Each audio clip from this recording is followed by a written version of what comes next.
السلام علیکم ورحمۃ اللہ وبرکاتہ۔ الحمد للہ وحدہ والصلاة والسلام علی من لا نبی بعدہ، اما بعد فاعوذ باللہ السمیع العلیم من الشیطان الرجیم من ہمزہ ونفخہ ونفثہ، بسم اللہ الرحمن الرحیم۔ فبشر عباد الذین یستمعون القول فیتبعون احسنہ، اولئک الذین ہداہم اللہ وَأُولَئِكَ هُمْ أُولُو الْأَلْبَابِ۔ ناظرین، پروگرام صوت ہادی لے کے حاضر خدمت ہوں اور بارگاہ عزدی میں دعا گو ہوں کہ اللہ تعالیٰ جو کچھ اس پروگرام میں کہا جائے، سنا جائے، اس کو سمجھ اس پر عمل کی توفیق دے۔ سبحانک لا علم لنا الا ما علمتنا انک انت العلیم الحکیم۔ آج کی اس مجلس میں جو زیر گفتگو ہمارے حدیث رسول صلی اللہ علیہ وآلہ وسلم ہے، وہ ایک نئی حدیث ہے جو مؤلف رحمہ اللہ نے ذکر کیا اسی باب کے ذیل میں، جس باب کا تذکرہ ہم نے گزشتہ پروگرام میں کیا تھا، اور پھر اس پروگرام کے اور اس باب کے ضمن میں دو احادیث بھی ذکر ہوئی تھیں، ایک حضرت عبداللہ بن عمر رضی اللہ عنہما کی اور ایک حدیث حضرت عبداللہ بن عباس رضی اللہ عنہما کی۔ تو یہ دونوں حدیث کے علاوہ آج کی جو حدیث ہے وہ بھی اسی باب کے تحت ہے۔ یہ حدیث نمبر 796 796 ہے، جو حضرت عبداللہ بن عباس رضی اللہ عنہما سے ہی مروی ہے، روایت کردہ ہے۔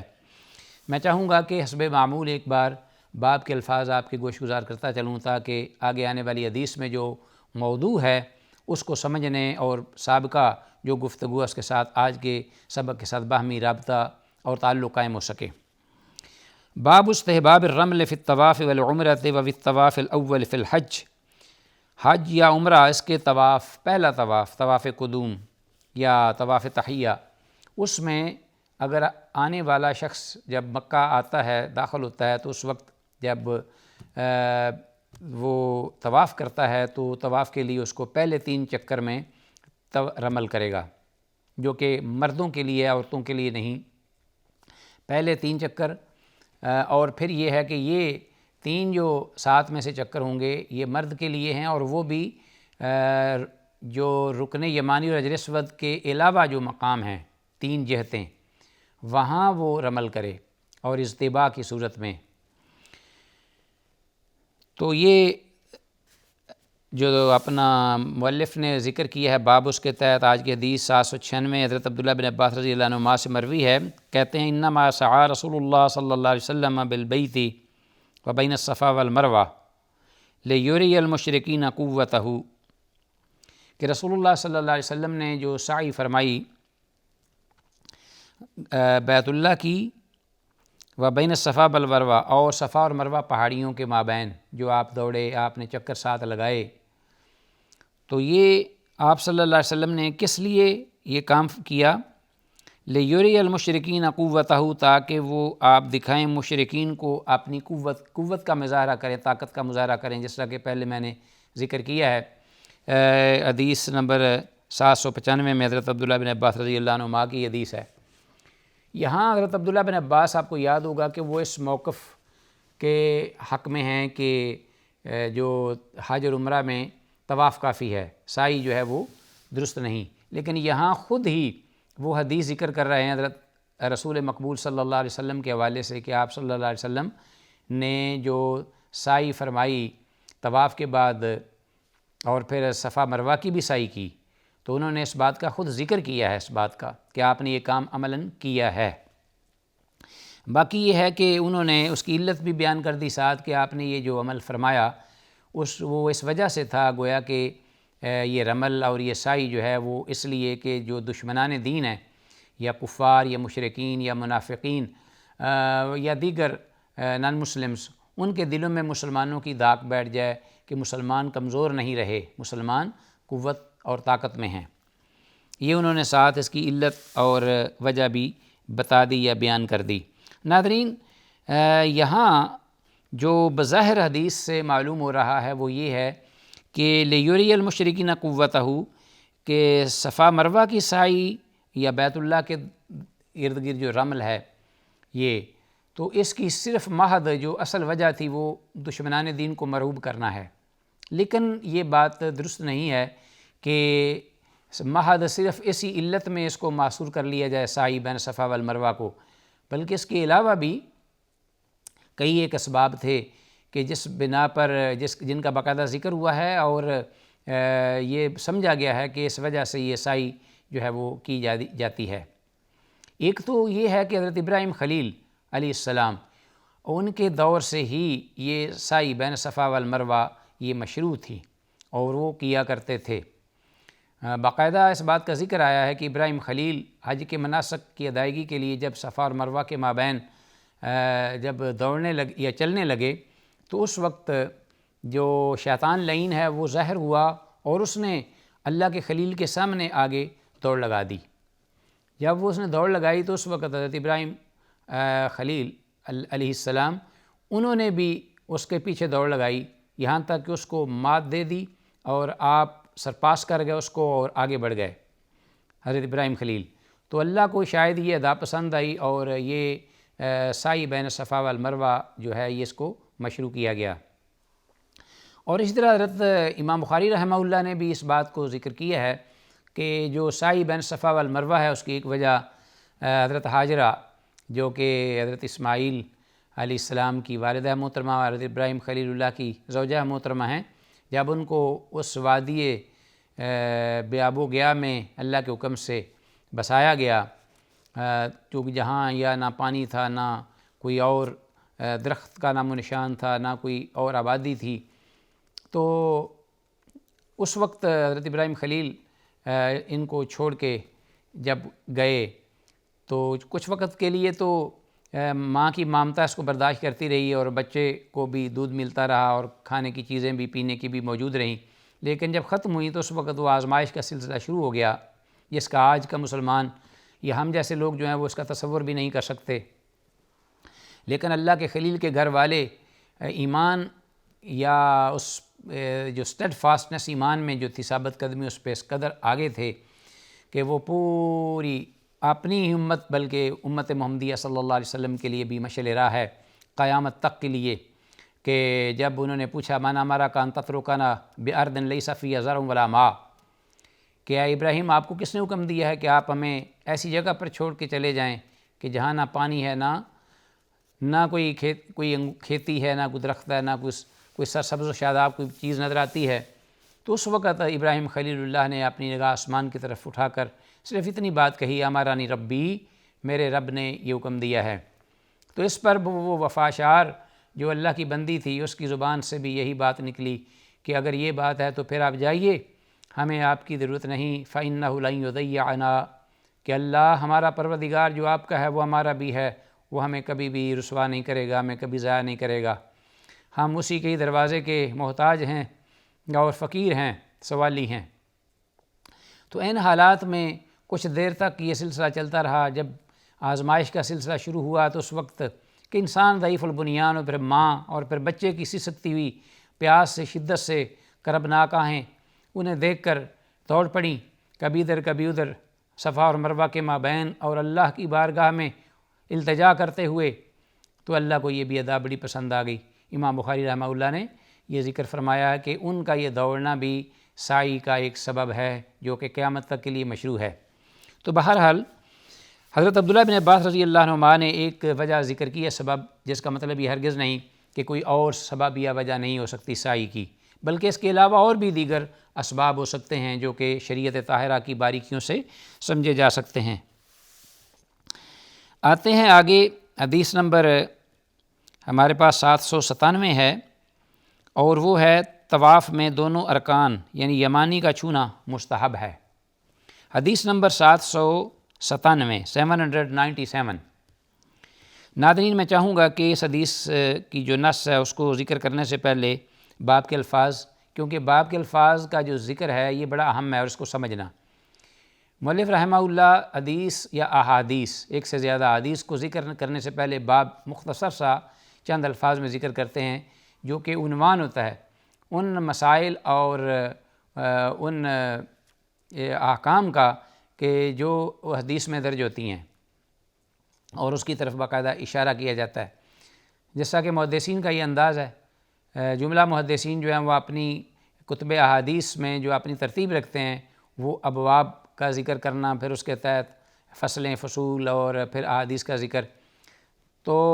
صاحب علم و فن یا اللہ کی توفیق سے جنہیں اللہ نے علم کا وافر حصہ دیا ہوتا ہے، وہ اس میں سے مسائل اور احکام جو ہیں وہ مستنبط کرتے ہیں، اخذ کرتے ہیں۔ تو یہاں باب کے الفاظ میں باب استحباب استلام الرکنین الیمانیین فی الطواف دون الرکنین الآخرین، کہ طواف کے دوران کوئی بھی طواف ہے، یہاں پہلے طواف تحیہ یا طواف قدوم کی بات نہیں، جب بھی انسان طواف کرتا ہے، دوسرا ہو، تیسرا ہوگا، جون سا بھی طواف ہو، تو طواف کی قسم ہو یا پہلا ہو، تو اس میں وہ یہ طواف میں دونوں ارکان یمانی کا چھونا۔ ارکان یمانی دو تو نہیں، ایک رکن یمانی ہے، تو دوسرا کہاں سے آیا؟ تو اصل میں جب آپ یہ جانتے ہیں کہ حج کے معاملے میں کچھ ٹرمز جو ہیں وہ خاص ہیں جن کو سمجھنا بھی ضروری ہے، تو صاحب علم وہ جانتے ہیں کہ جب رکنین کا ذکر ہوتا ہے یمانیین کا تو اس سے مراد کیا ہے۔ اسی طرح رکنان شامیین، شامی رکن دو جو ہیں ان سے مراد کیا ہے۔ تو یہ ظاہر ہے کہ جب آپ رکن کا نام لیتے ہیں تو اس کا معنی ہوتا ہے کارنر یا کنارہ، اس میں لگی ہوئی کوئی چیز۔ ایک ہمارے پاس رکن یمانی ہے، اکثر لوگ اس کو جانتے ہیں، اور حجر اسود دوسرا ہے جس کو حجر اسود ہی کہا جاتا ہے اور رکن بھی کہا جاتا ہے۔ تو بہرحال یہ دو رکن جو ہیں ان کو چھونا مستحب ہے۔ بعض لوگ دیکھتے ہیں کہ وہ ان کو چوم بھی رہے ہوتے ہیں اور ان کو بار بار مس کر رہے ہوتے ہیں اور ان پر چہرے اور ناک اور منہ رگڑ رہے ہوتے ہیں۔ حجر اسود پر تو انہیں موقع نہیں ملتا یا بہت وہاں ازدحام ہوتا ہے، تو وہ اپنی کسریں ساری نکالتے ہیں رکن یمانی پر، تو بالکل غلط ہے۔ رکن یمانی پر اگر آپ آ کر کچھ چاہتے ہیں کرنا تو صرف ان کو ممکن ہے تو چھو لیں بس، اور یہ بھی مستحب ہے، یہ بھی مشروع ہے، سنت ہے۔ اگر نہ چھوا جا سکے تو کوئی حرج نہیں، آپ کے اپنے طواف میں کوئی کمی نہیں آئے گی، آپ کا طواف انشاءاللہ کامل اور مکمل ہے۔ اسی طرح حجر اسود کے بارے میں بھی ہے، جیسا کہ آگے آ رہا ہے کہ اس کو چھوئیں، اگر نہ چھو سکیں تو پھر آپ چومیں اس کو، اصل میں اس کا بوسہ لینا، تو پھر ہاتھ لگا کر اس کو ہاتھ کا بوسہ لے لیں، اگر نہیں تو پھر چھڑی ہے، چھڑی سے چھو کر اس کو چوم لیں، اور اسی طرح اگر یہ بھی نہیں ہے تو دور سے اشارہ کر لیں تو اشارہ کافی ہے۔ تو بہرحال یہ جو دو رکن مراد ہے یہاں، مراد رکن یمانی اور رکن حجر اسود ہے۔ آتے ہیں حدیث کی طرف۔ حضرت عبداللہ بن عمر رضی اللہ عنہ فرماتے ہیں قال ما ترکت استطلام هذین الرکنین فی شدۃ ولا رخاء، ما ترکت استلام هذین الرکنین، میں نے ان دو جو کارنر کے پتھر ہیں ان کو نہیں چھوڑا طواف کے دوران چھونے سے۔ ما ترکتو استلام هذین الرکنین، خواہ حالات سخت ہوں یا نرم ہوں، جیسے بھی حالات ہیں، نارمل ہیں یا کوئی پریشان کن حالات ہیں یا سخت ہیں، گرمی ہے یا سردی ہے، موسم خراب ہے، کوئی بھی صورت ہے، جب بھی مجھے طواف کا موقع ملا ہے تو میں نے یہ دونوں رکن جو ہیں ان کو استلام کرنا یعنی چھونا، چھوڑا نہیں، یعنی میں نے ان کو چھوا ہے، ان کو اپنے ہاتھوں سے میں نے ٹچ کیا ہے۔ تو فرمایا کہ منذ رأیت النبی صلی اللہ علیہ وسلم یستلمھا، جس دن سے میں نے اللہ کے رسول صلی اللہ علیہ وسلم کو دیکھا کہ وہ آپ ان کو اپنا چھو رہے تھے، آپ نے ان کو چوما، حجر اسود کو چوما اور رکن یمانی کو چھوا ہاتھوں سے، یا یہ ہے کہ دونوں کو ہاتھوں سے چھوا۔ تو حضرت عبداللہ بن عمر رضی اللہ عنہما نے اپنے بارے میں یہ ذکر فرمایا ہے۔ تو ایک بار پھر میں چاہوں گا کہ اس بات کو دہرا دوں کہ رکن یمانی اور حجر اسود کو رکن یمانیین یعنی دو یمانی رکن کہا جاتا ہے، کہ ان کی جہت جو ہے کعبۃ اللہ کی یمن کی جانب ہے، اور اسی طرح دوسرے دو کارنر جو ہیں اس میں ایک رکن عراقی ہے اور ایک رکن شامی ہے۔ تو اگر مجموعہ کے طور پر جب بولا جائے تو اغلبیت کی بنا پر رکنین الشامیین، شامی رکن 2 انہیں پکارا جاتا ہے۔ ادھر رکن یمانیین الرکنین ایمانیین اور ادھر الرکنین شامیین ہے۔ شامی تو عراق کو بھی حذف کر دیا اور شام کے جو ملک ہے اس کو اغلبیت دے دی، اسی طرح ادھر یمن کے ملک کو اغلبیت دے دی جہت کے اعتبار سے۔ تو چونکہ بیت اللہ شریف کے 4 کارنر ہیں تو چاروں کے اعتبار سے مربع شکل میں ہے چوکور، تو اس لیے یہاں ان کو 2 رکنوں میں تقسیم کیا گیا ہے۔ تو اب یہ طریقہ جو ہے یہ بھی مستحب ہے اور مشروع ہے کہ اللہ کے گھر کو چھونا، اس کے کارنر جو ہیں رکن یمانی اور جو اپنا ہے حجر اسود اس کو چھونا چاہیے۔ لیکن ایک بات میں اس کو پھر اس کا اعادہ کرتا چلوں، وہ یہ کہ جب رمل ہوگا شروع میں پہلا طواف، تو طواف کے دوران جو تیز دوڑنا ہے وہ صرف 3 اطراف میں تیز دوڑنا ہے، باقی یوں ہی وہ آئے گا یہاں اس جگہ پر جو کہ رکن یمانی سے لے کر حجر اسود کے مابین، تو پھر وہ اس میں دعا ربنا آتنا فی الدنیا حسنۃ وفی الآخرۃ حسنۃ وقنا عذاب النار دعا پڑھتے ہوئے آہستگی سے چلے گا۔ آتے ہیں اگلی حدیث کی طرف جو اسی مؤلف نے ذکر کی ہے باب کے تحت، حدیث نمبر 798، حدیث ابن عباس رضی اللہ عنہما عن ابی الشعثاء انہ قال ومن یتقی شیئا من البیت وکان معاویۃ یستلم الارکان فقال له ابن عباس رضی اللہ عنہما انہ لا یستلم هذان الرکنان۔ یہ بھی اسی باب کے تحت ہے حدیث نمبر 798 حضرت عبداللہ بن عباس رضی اللہ عنہما کی۔ حضرت ابو شعثاء کہتے ہیں کہ انہ قال، وہ خود یہ کہتے ہیں، ان کا اپنا یہ قول ہے کہ ومن یتقی شیئا من البیت، کہ اللہ کا جو گھر ہے اس کے بلا کس حصے سے کوئی پرہیز کر سکتا ہے یا اس کو چھوڑ سکتا ہے۔ گویا کہ ان کے نزدیک اللہ کا گھر پورے کا پورا جو ہے وہ متبرک ہے